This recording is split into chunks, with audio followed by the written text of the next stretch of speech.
Vamos orar antes. Encontraram? Salmo 139. Oremos. Senhor Deus, obrigado, Pai, por essa manhã.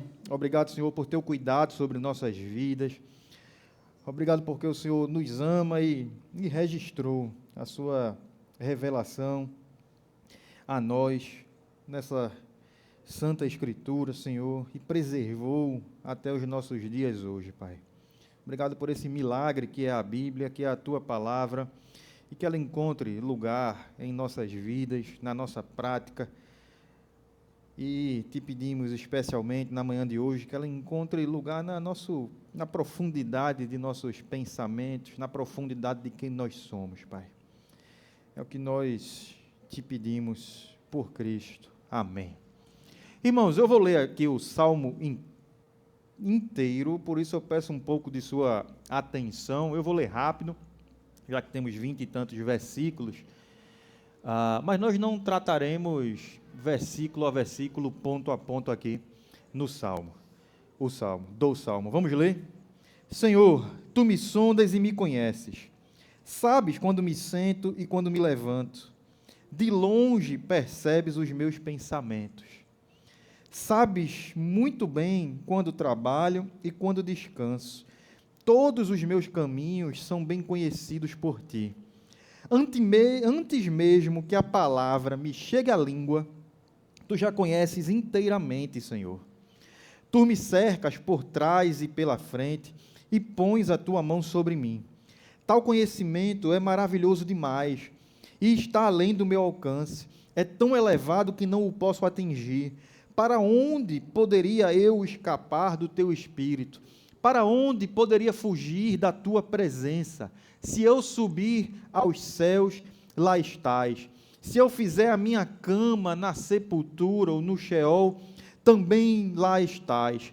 Se eu subir com as asas da alvorada e morar na extremidade do mar, e mesmo ali a Tua mão direita me guiará e me susterá.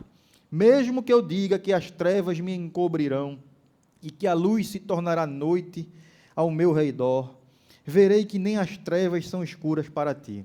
A noite brilhará como o dia, pois para Ti as trevas são luz. Tu criastes o íntimo do meu ser e me teceste no ventre da minha mãe. Eu te louvo porque me fizeste de modo especial e admirável. Tuas obras são maravilhosas, digo isso com convicção. Meus ossos não estavam escondidos de Ti, quando no secreto fui formado e entretecido como nas profundezas da terra. Os Teus olhos viram o meu embrião. Todos os dias determinados para mim foram escritos no Teu livro, antes de qualquer deles existir.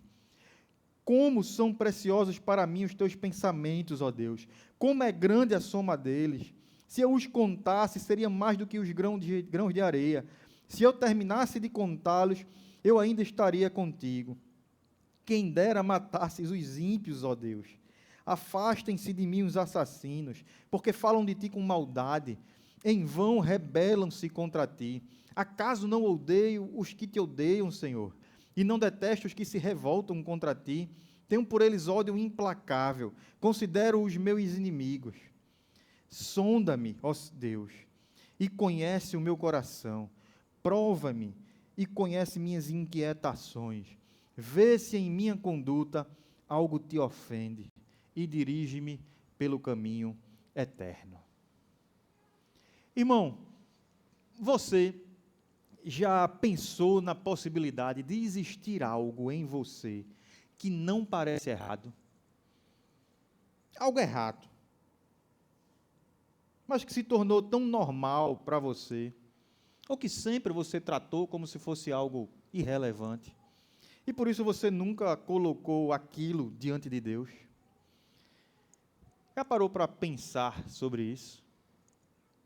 O problema desse tipo de pergunta é que normalmente a gente responde rápido demais. A gente acha que a gente saberia sempre identificar se existe algo errado em nós, se estivesse algo acontecendo que desagradasse em Deus, em nossas vidas ou em quem nós somos. Mas quando a gente lê esse salmo, a gente vê que esse salmo ele termina com uma oração que parte de uma consciência de que nem sempre é assim. nem sempre a gente consegue perceber. Esse salmo ele é uma das expressões mais profundas das Escrituras sobre quem Deus é, sobre os atributos de Deus. Ao longo do salmo, o salmista ele louva esses atributos. Ele reconhece a onisciência de Deus, afirma que Deus conhece todos os pensamentos, todos os dias que irão acontecer, que já aconteceram, sabe de cada palavra que vai sair de nossa boca, antes mesmo que se tornem palavras. Esse salmo fala da onisciência de Deus, afirma que Deus está presente em todos os lugares, inclusive nos lugares mais extremos e inesperados, sendo impossível se esconder de Deus.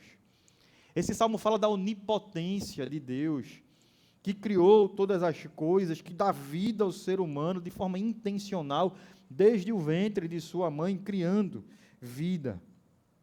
E o salmista ainda exalta o domínio soberano de Deus sobre todas as coisas, sobre todos os dias, sobre tudo que acontece no curso da sua existência, no curso da sua história.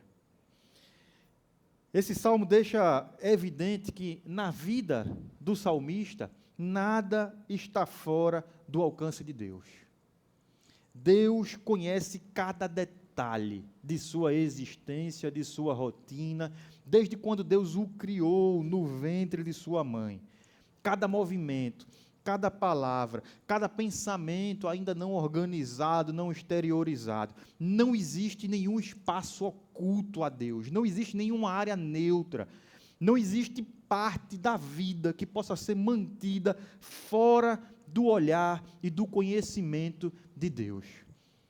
O Salmo expressa isso de forma muito clara e profunda. Tudo na sua vida está exposto a Deus.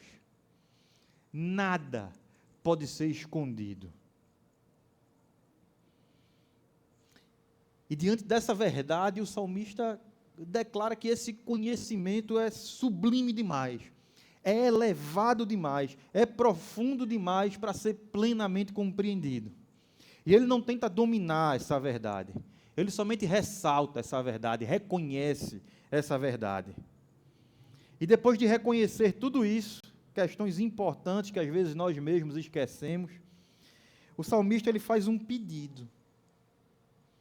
E esse pedido nos traz uma verdade extraordinária.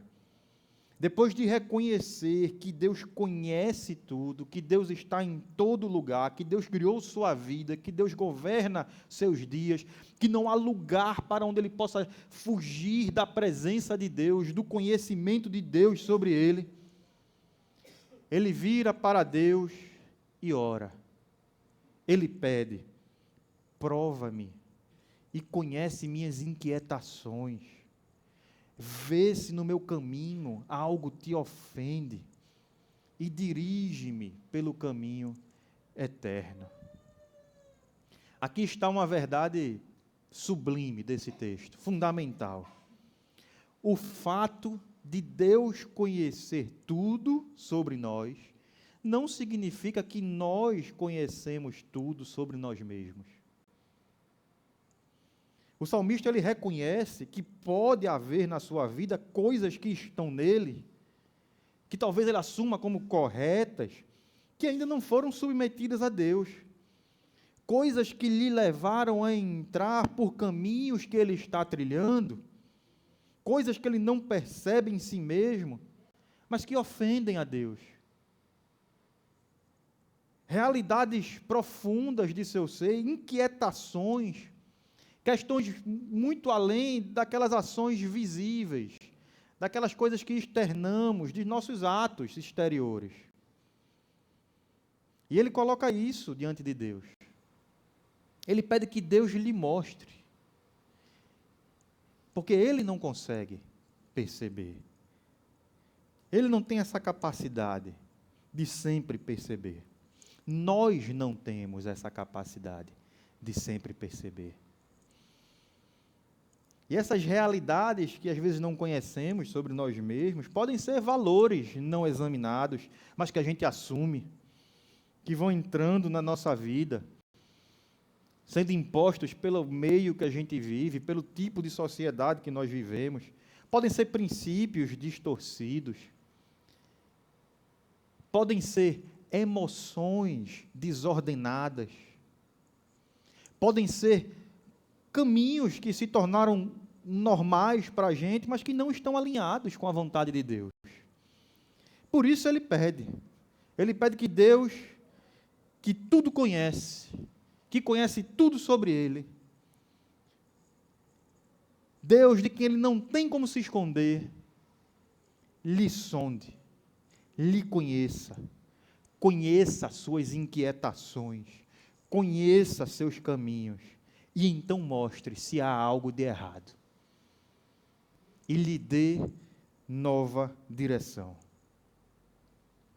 Isso é precioso demais, e é uma postura que nós devemos ter sempre nas nossas vidas.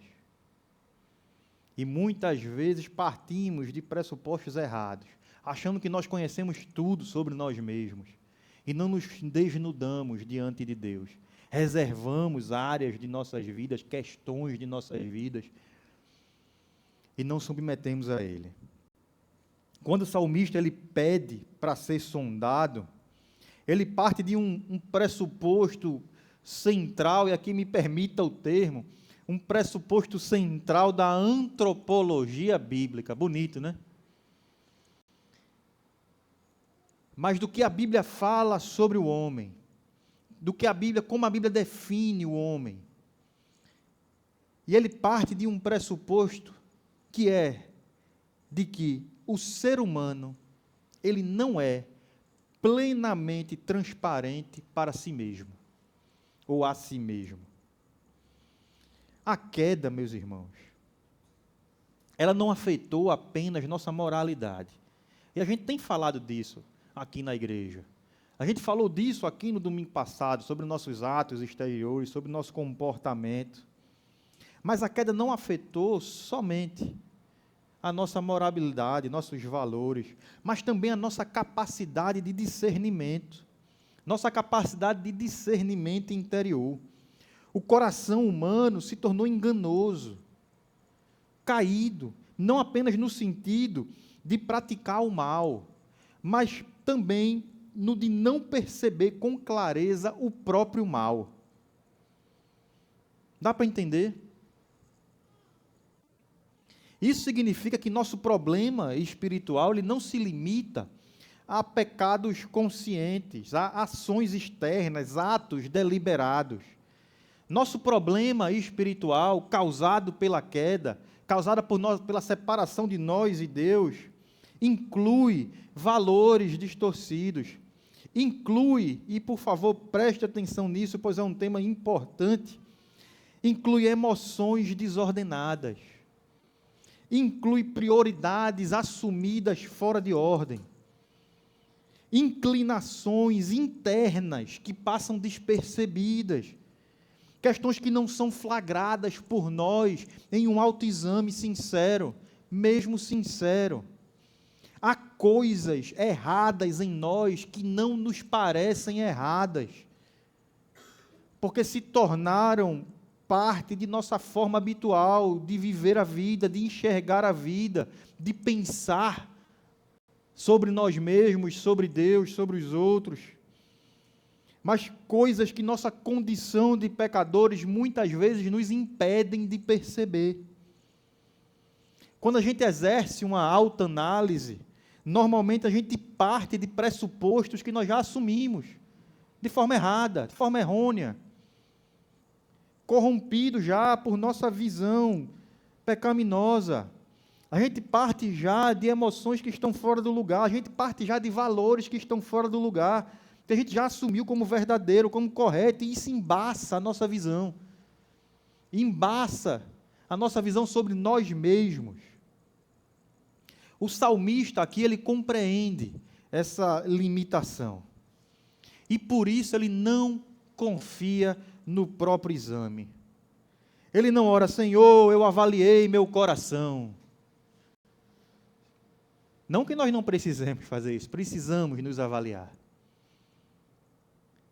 Mas ele vai para um passo mais profundo.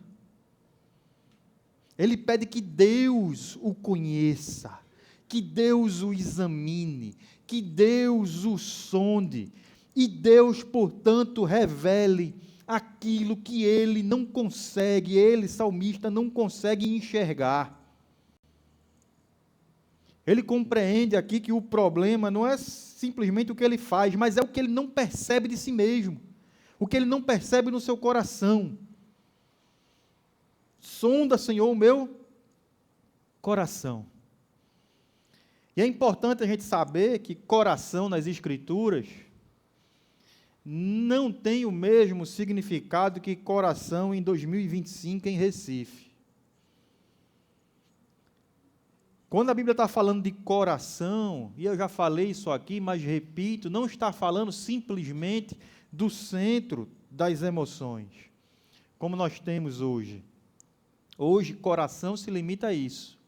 Quando a gente fala sonda meu coração, a gente está falando em 2025 somente de amores e sentimentos e emoções. Na Bíblia não é. Coração, ele é o centro do pensamento.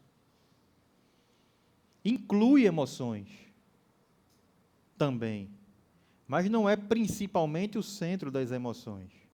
O centro das emoções eram os rins. E é aquela coisa, lembra que eu até já falei aqui, você hoje viraria para a sua amada e diria, eu te amo do fundo dos meus rins.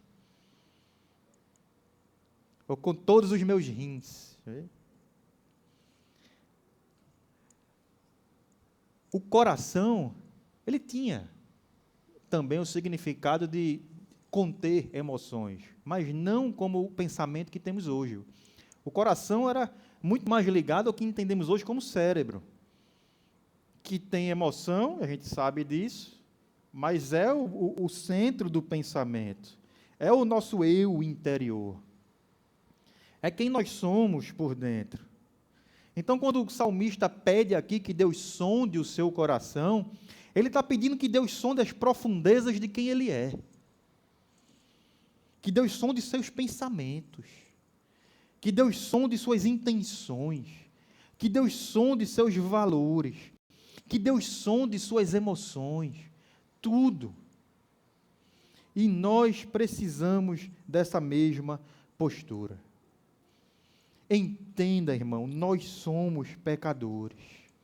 Nossas avaliações estão corrompidas. E eu repito o que eu disse há pouco, nós não somos transparentes a nós mesmos. Normalmente nós somos incapazes, a regra é essa. Normalmente nós somos incapazes de nos enxergar com clareza, de enxergar quem nós realmente somos, como nós realmente estamos. E se nós ignorarmos essa realidade, inevitavelmente nós entraremos em algumas possibilidades de extremos na vida com Deus, na nossa espiritualidade.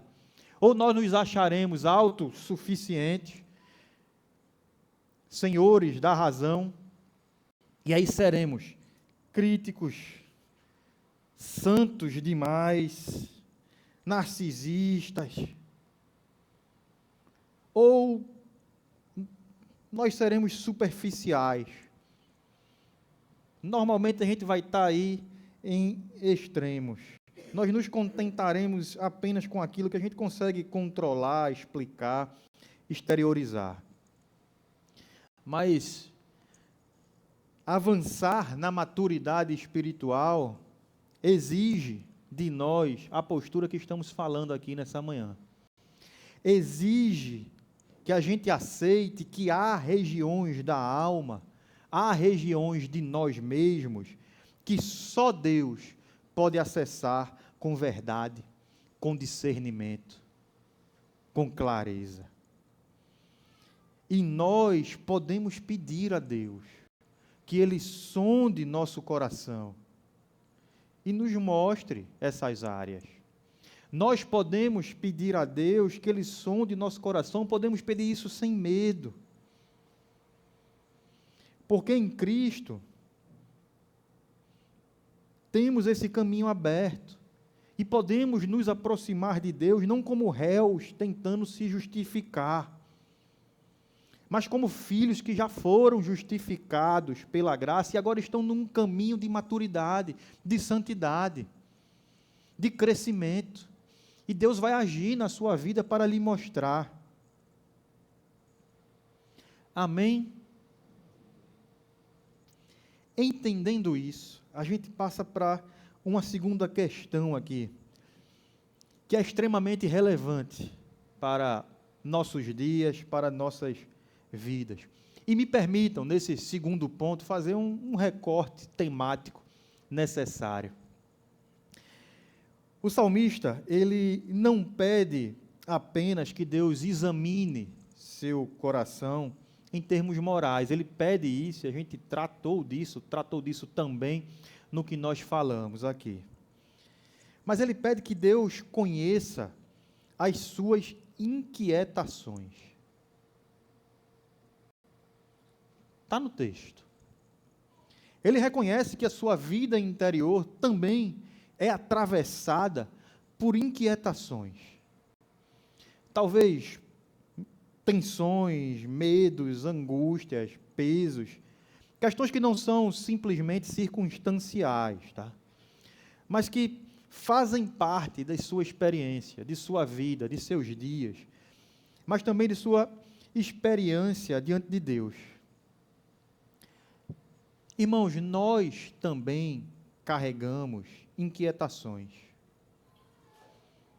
Eu não tenho dúvida disso. Eu carrego inquietações. Nós carregamos emoções que atravessam a nossa percepção da realidade. Nós carregamos emoções que influenciam nossas decisões. Nós carregamos emoções que moldam nossas reações. E muitas vezes deixamos que as emoções passem a governar a maneira como nós vivemos a fé. Aqui a gente entra numa verdade teológica, e eu peço que você preste bastante atenção para depois não distorcer o que está sendo dito.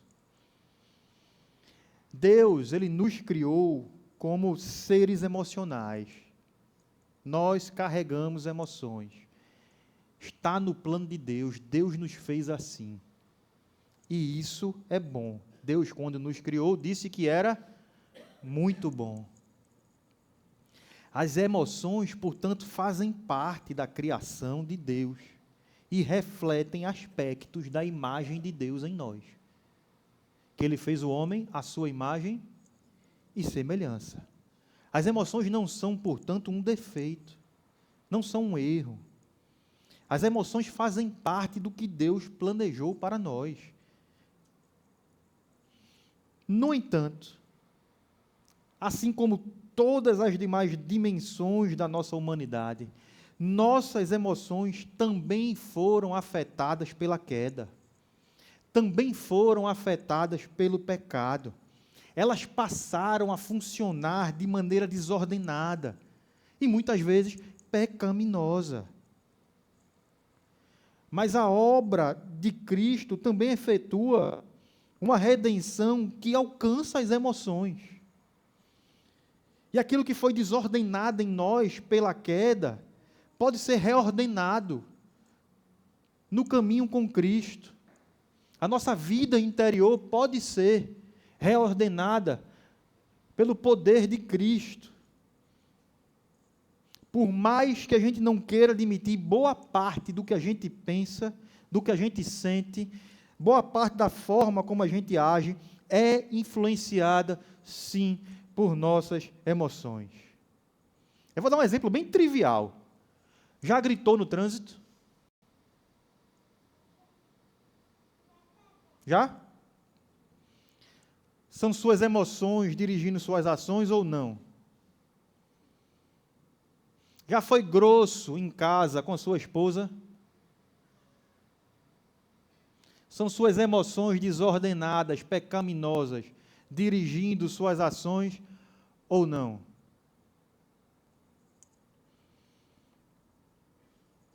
Nós somos influenciados, sim, por nossas emoções. E se elas não estão submetidas a Deus, inevitavelmente nós sofreremos consequências disso. Mas por alguma razão, temos a tendência de não tratar das emoções. Ou simplesmente deixamos esse tema de lado. Falamos somente de forma negativa quando falamos, como se sempre as emoções fossem inimigas da vida espiritual. Como se eu subisse no púlpito para falar de emoções, eu não estaria pregando o Evangelho. E com isso a gente deixa de submeter essa área tão sensível de nossa humanidade caída à ação de Deus. E a gente termina se enganando, e enganando a nós mesmos. Eu entendo o cuidado, e com todo respeito às psicólogas e psicólogos que estão aqui hoje, eu entendo o cuidado de não psicologizar o pecado. E eu tenho esse cuidado. Ou de dar valor demasiado simplesmente às questões emocionais. Mas a gente não pode ignorar esse tema. Nós precisamos de uma espiritualidade emocionalmente saudável. Porque ignorar isso nos traz como consequência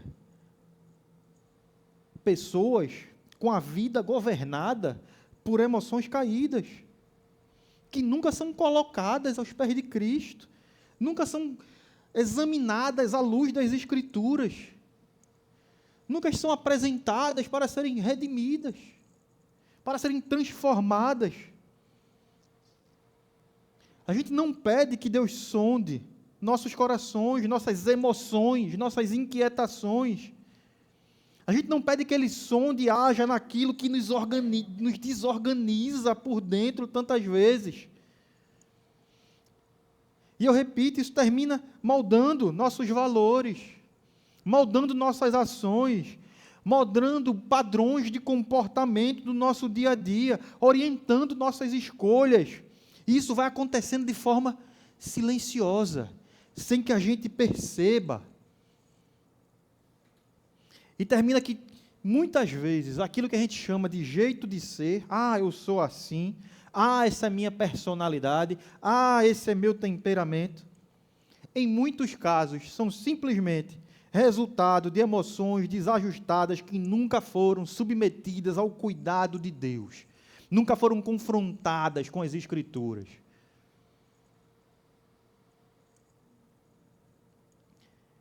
É importante dizer isso, e eu confesso a vocês que eu relutei muito para trazer esse tema. É importante dizer isso com clareza, porque muitos de nós carregamos lutas emocionais reais e silenciosas.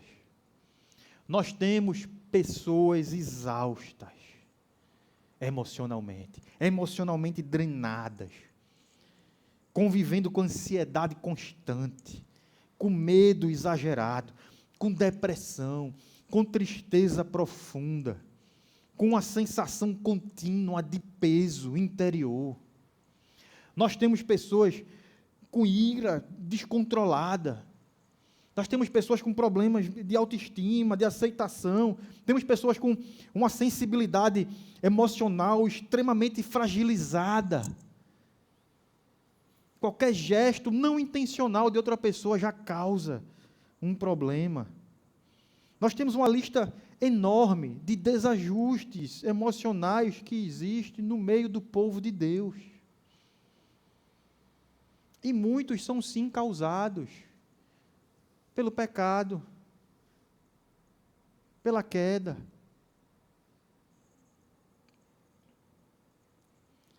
E muitas vezes as pessoas carregam culpa por isso, como se fosse um sinal de falta de fé, e por isso deixam de tratar dessas questões, deixam de submeter isso a Deus, deixam de buscar entender o que é que está passando sobre si mesmo e jogam tudo para debaixo do tapete, afetando a sua vida, a sua família, o seu relacionamento com Deus.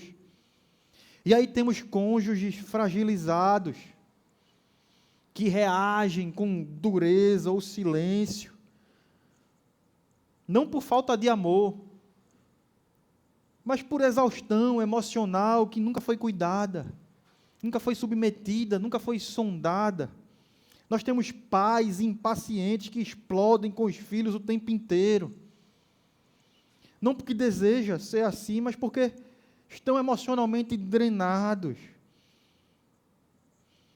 Há irmãos que vivem dominados pela ansiedade, sempre esperando o pior, como se Deus não estivesse no controle, como se Deus não existisse. Há irmãos vivendo uma tristeza constante que esvazia a alegria, a esperança que Cristo promete. Há aqueles que se tornam irônicos, críticos, amargos, por seus desajustes, causados pelo pecado. Essas inquietações vão moldando as relações, distorcendo a fé, endurecendo o coração, enquanto a pessoa segue ignorando tudo isso que a desorganiza por dentro, e acha que isso não deve ser submetido a Deus, ou tenta organizar isso sem Deus, como se fosse somente uma questão de ordem natural. O salmista, ele ensina o contrário. Ele não esconde suas inquietações, ele não as nega. Talvez ele nem consiga descrever exatamente o que é, mas ele leva elas a Deus. Ele pede: Senhor, conhece isso também, examina isso também, mostra se há algo errado e muda, redireciona o caminho nessa área também. A Bíblia, ela nos apresenta esse Deus que se importa com aquilo que pesa em nós por dentro, não somente com a nossa conduta exterior. Um Deus que age para restaurar quem nós deveríamos ser. E burnout, ansiedade, medo excessivo, tristeza profunda, todos os nossos desajustes emocionais não estão fora do alcance da graça de Deus, mas precisam ser levados à presença do Senhor. Não leve somente, e me perdoem mais uma vez, os psicólogos, eu vou entrar nessa questão ainda, mas não leve somente aos pés do psicólogo. Leve a Deus. Leve a Deus.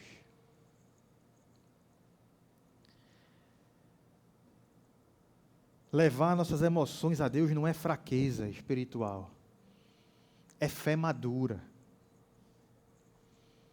E eu repito, a redenção que há em Cristo não se limita simplesmente a um perdão de pecados visíveis, a mudança de atos exteriores, mas começa a resgatar em nós aquilo que foi desordenado pela queda, inclusive nossa vida interior, inclusive nossas emoções.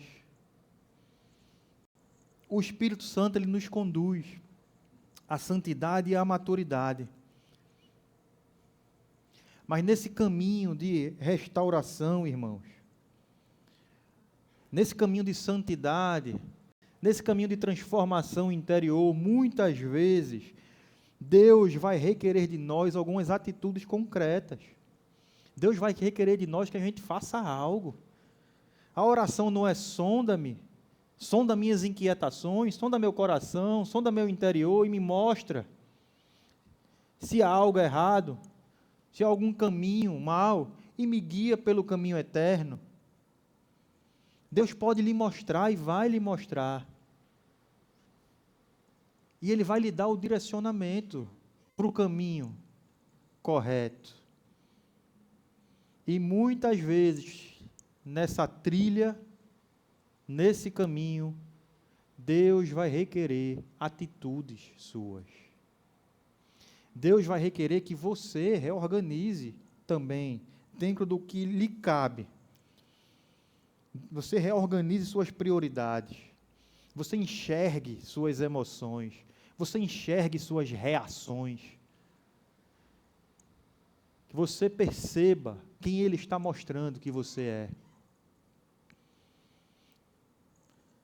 Não é fácil, irmãos. Mas talvez você precise tomar atitude para diminuir o ritmo. Você está cansado, sobrecarregado, exausto e descontando tudo em todo mundo. E Deus está lhe mostrando, desacelere. Me contemple. Tenha tempo para parar, para descansar. O dinheiro não é sua prioridade. Desacelere. Isso é só um exemplo. Eu não sei o que é que você tem passado. Pare de consumir determinado conteúdo. Pare de frequentar determinado lugar. Eu não sei o que é que Deus pode falar com você ou está falando com você nessa manhã. Mas o que eu sei é que muitas vezes, repito, Deus vai requerer de você, ao sondar seu coração, e lhe indicar um caminho para seguir, Ele vai requerer de você algumas atitudes. Tome, haja, tenha coragem, confie, descanse. E, irmãos, antes de passar para o próximo tópico, eu não estou descartando aqui que algumas situações nossas, interiores, emocionais, são doenças. E precisam de medicação. A gente ora pedindo para Deus. Quando meu pai teve câncer. E a gente orava para que Deus o curasse do câncer. Mas ele fez radioterapia, ele tomou medicações, ele foi atendido por médicos. Inclusive, muitos irmãos ajudaram aqui. E existem questões nossas que são desequilíbrios químicos. Aí quem é médico, tem vários aqui hoje. Quem é médico depois pode explicar melhor. Mas nós temos esses desajustes internos, das conexões do cérebro e questões hormonais, etc., que afetam nossas emoções. E se você foi diagnosticado dessa forma, não é falta de fé você procurar um tratamento médico. Procure. Ore para que Deus lhe cure e faça o tratamento necessário que Deus abrir as portas para fazer. Não tenha medo disso não é falta de fé. É uma questão de saúde. Não estamos aqui desprezando esse lado. Mas, partindo aqui para o nosso último ponto, depois de pedir que Deus sonde o coração e conheça as suas inquietações, o salmista ele pede redirecionamento. E eu vou encerrar repetindo isso mesmo. Ele pede, Senhor, vê se em meu caminho algo te ofende. O foco dele agora não está no que ele sente. O problema não é sentir. Não está no que ele percebe, mas na maneira como essas coisas lhe fizeram conduzir a vida. O salmista agora submete a sua trajetória a Deus, seus hábitos, suas decisões, suas emoções, seus valores que moldaram sua forma de conduzir a própria vida. E aqui nós somos convocados a fazer o mesmo, irmãos. Não apenas reconhecer o que passa dentro de nós, mas permitir que Deus avalie a forma como nós estamos vivendo. E a pergunta principal aqui, portanto, não é simplesmente se a gente está sentindo algo errado, mas se o rumo de nossa vida,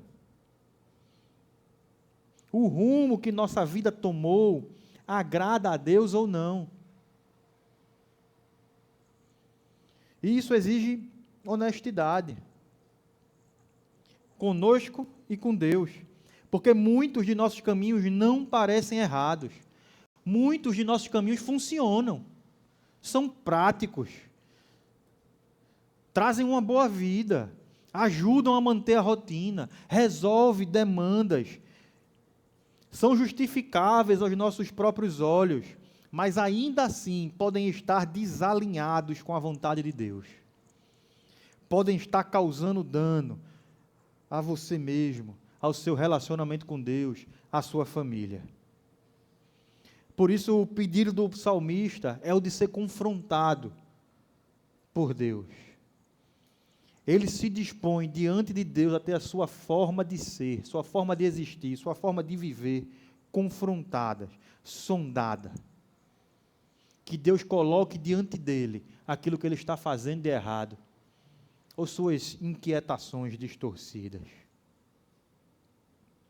Que a gente tenha essa mesma coragem de nos colocar diante de Deus sem defesas, de não ter medo de tratar do nosso eu interior, não ter medo de tratar de nossos valores, nossas prioridades, nossas inquietações, nossos medos, nossas emoções. Coloque hoje a sua vida diante do Senhor e peça que Ele lhe sonde, que Ele mostre os caminhos errados que você tem trilhado por seus atos, mas também aquilo que dentro de você está desajustado e precisa de redenção, precisa de reajuste.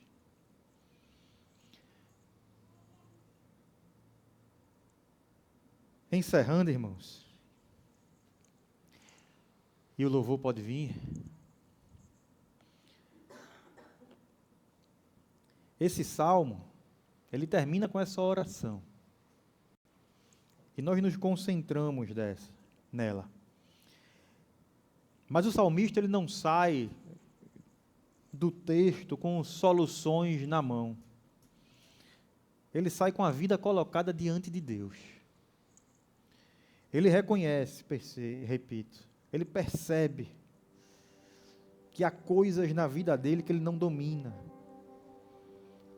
que ele não consegue enxergar, que ele não consegue discernir, que há caminhos que precisam ser redirecionados. E talvez Deus tenha falado com você nessa manhã, revelado a você não apenas um pecado específico, mas um modo de viver que precisa ser revisto. Talvez um ritmo que se tornou pesado, uma forma de reagir que tem ferido pessoas, uma rotina que funciona, mas que não tem sido saudável para a sua vida espiritual, para a vida de sua família, para a vida daqueles que estão ao seu redor. Um caminho que não parece errado, mas que precisa ser avaliado diante de Deus.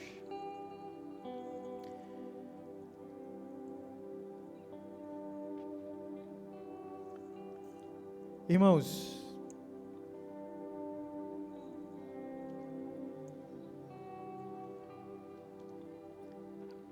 eu sei que tudo isso não é uma realidade distante de nós.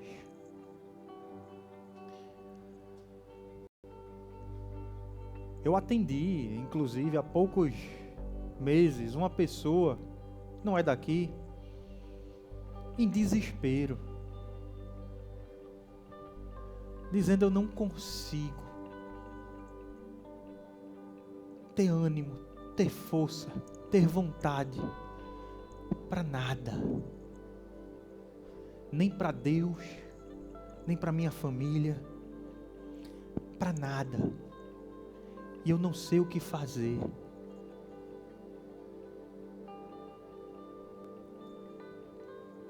Eu não estou falando que nós devemos ser dirigidos por nossas emoções, de forma alguma. Mas que nossas emoções precisam estar no lugar certo e submetidas a Deus. E eu falo com franqueza porque eu também já me flagrei assim.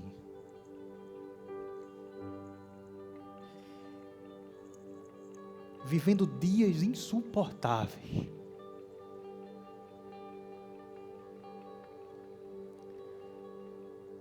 Aqueles dias que você já acorda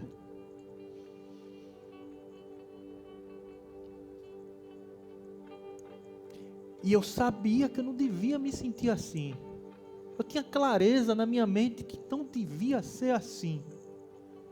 Mas ao mesmo tempo que eu sabia que não devia ser assim, eu estava pensando, por que eu não consigo não ser assim? Por que eu não consigo não sentir isso?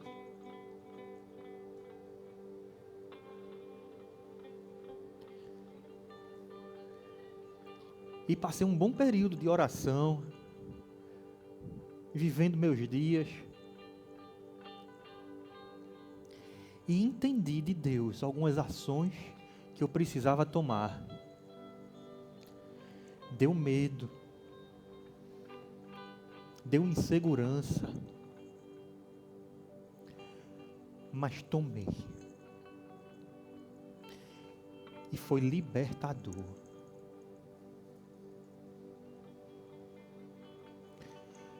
Foi libertador submeter a Deus. Foi libertador confiar nele. Foi libertador entender que as emoções que estavam me dominando eram pecaminosas. E que Deus pode agir sobre elas, porque Ele tudo conhece, Ele tudo pode. Coloque-se diante do Senhor. Peça que Ele lhe sonde. E peça que Ele lhe cure. A música que nós vamos cantar agora fala do nome poderoso de Jesus, que nos cura desses padrões pecaminosos, que cura nossas emoções caídas, que cura da ansiedade, do medo, da depressão, nos conduzindo a esses processos de restauração.